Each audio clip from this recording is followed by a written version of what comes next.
your dreams, goals and desire, aspirations, it's good that you spend little more time on it and see, will this really mean something to you even after 25 years, 50 years? If you're in your deathbed, will it still mean something to you? You must look at it. Whatever you're aspiring for, whatever you're dreaming of, whatever goals you have set, will it really mean something? Because most of these goals are traps. They're just traps. You get in, it's only one-way street, you can't turn back. I want you to look at this, because many of them are older than you. You ask them what they dreamed of at 18, they're fortunate it didn't come true.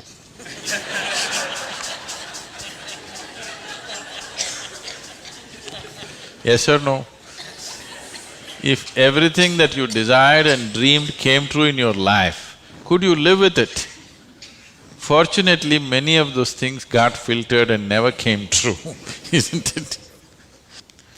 So, it will be very good if anybody of your age, if they want to decide and fix the goals of their life, it'll be very good if they take a break from all influence that's around them. Social influences, family influences, other influences, withdraw somewhere, that's why an ashram. Withdraw somewhere, sit down, meditate, bring yourself to a certain level of clarity and joy. When you're very happy and clear, you must decide. Not in desperation you set goals. Desperate goals that you set will mean a lot to you at that moment. Tomorrow morning you look, you don't know why you're tangled up with it. So, it'll be good. If you're fixing your life, it's best that you do it when you're very, very peaceful, happy and clear-headed, isn't it? Not influenced by anything around you, simply by yourself. Sit and decide what is it that you really want to become in your life. What is it that will be of enduring value for you, not for somebody else, for you. And you don't have to build a personality for that, you strive for that.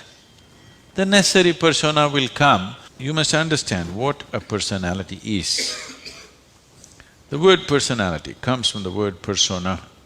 Persona means in Greek or in Latin, I'm sorry, is a mask. This is a mask that they used to use in old theaters.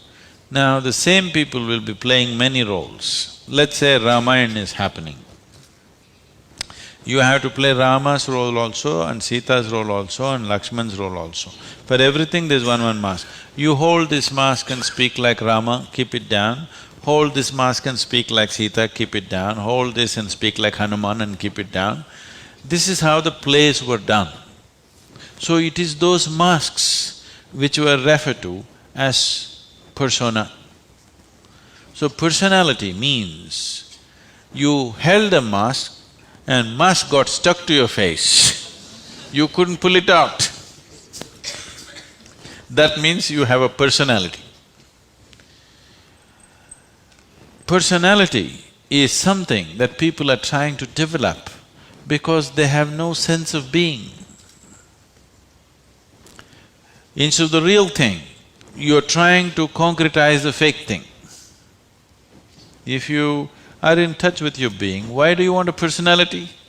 It's not necessary. You can be a different kind of personality in different places. You are actually already. Or are you stuck with one personality? Some people are. People who are simplistic in their head have only one personality. Others have different personalities in different areas of life, isn't it? If you had seen me before like 1999, that is before the consecration of Dhyanalinga, I was a completely different kind of person, okay? To such an extent, everything about me was so different. Well before that things happened that was beyond me, but this was conscious. At that time I was single-minded towards a certain purpose, I was in a certain way. So after… I never thought I will live beyond that. but somehow things happened. Then I thought, okay, now that the work is over, let me change my personality completely. To fulfill that, I had acquired a certain kind of personality. And now that it's over, I thought, let me change it. And I told people around me, see, I'm going to change my personality. Don't be shocked, I'm still the same guy. They said, no problem, this. I said, just hang on, because things will change. Everything about me will change, the way I operate will change, the way I speak will change, the way I dress will change, the way I do, everything will change. They said, no problem, we know you, we love you with this. I said, that's okay, hang on tight, because when things change, people fall off. Lot of people fell off because they couldn't believe. Where is that person that they knew? That person just evaporated, you know This is a new person, they can't identify with this new person. I told them and changed. In spite of that, they fell off, so many of them. So many of them who were very dear to me and very close to me, they fell away because I changed so dramatically. And I told them I'm going to change because one phase of work is over, now it's time to change my personality.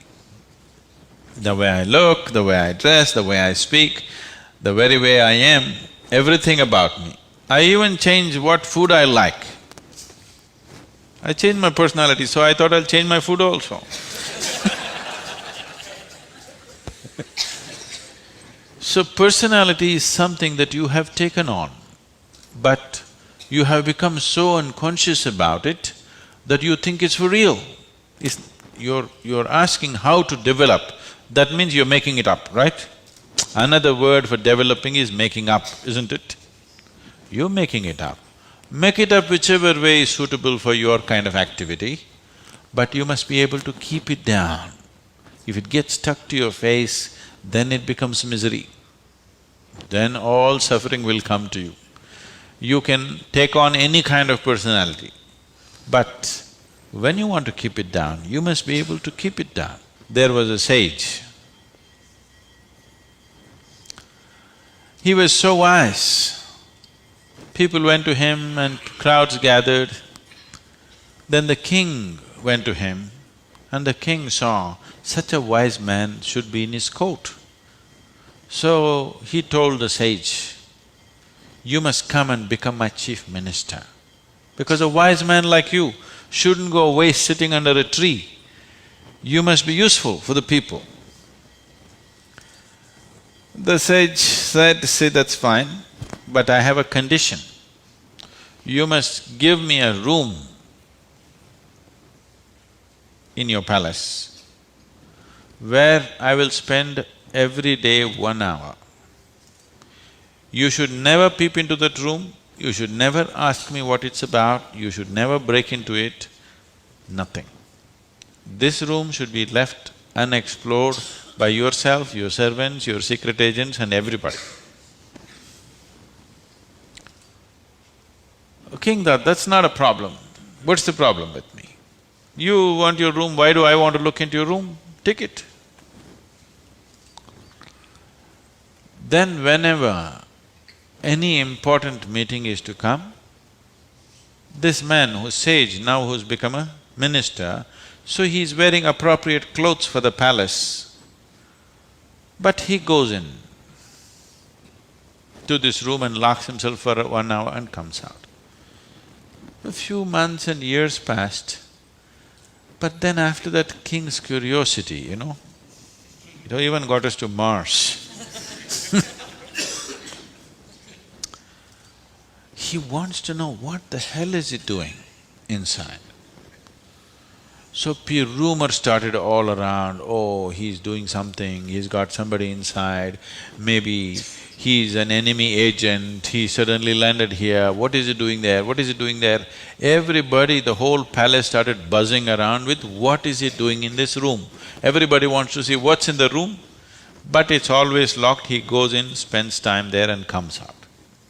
Especially when something important is to be done, he goes in. All kinds of rumors happened. So, One day, king couldn't hold it. King asked this man, "I want to see what's in that room."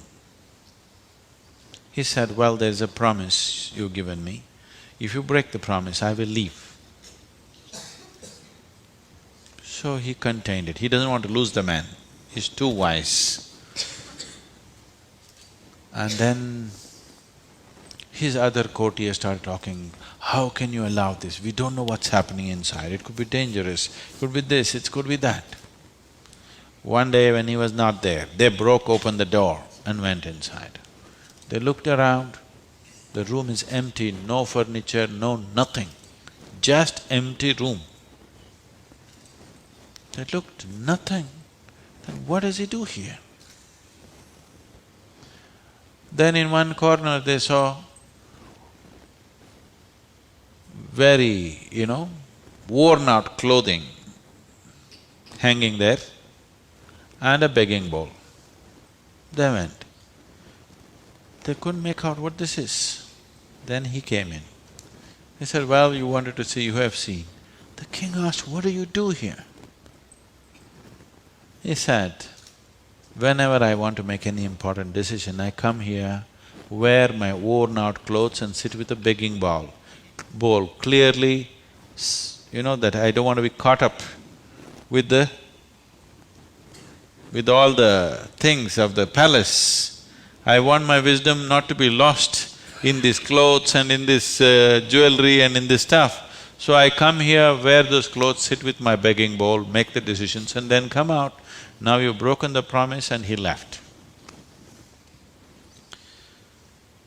So, this is what meditation is for you. Every day when you sit, you strip yourself down. You don't have to do anything about it. If you sit there simply, see, anything that's made up needs constant support from you, isn't it? See, suppose you tell a lie. It needs constant support to keep it up, isn't it? But if something is true, you can even forget it, but it's still there, isn't it? You understand what I'm saying? If something is true, even if you forget it, it's still there, no problem. But if it's a lie, you have to keep it up. Your personality is a lie. Your being, your existence is the truth. You don't have to keep this up. This will be anywhere there. What you make up for the sake of the society, to function in the society, you need a certain kind of makeup. You must be able to keep it down. If you're going to bed fully made up, then something wrong with you.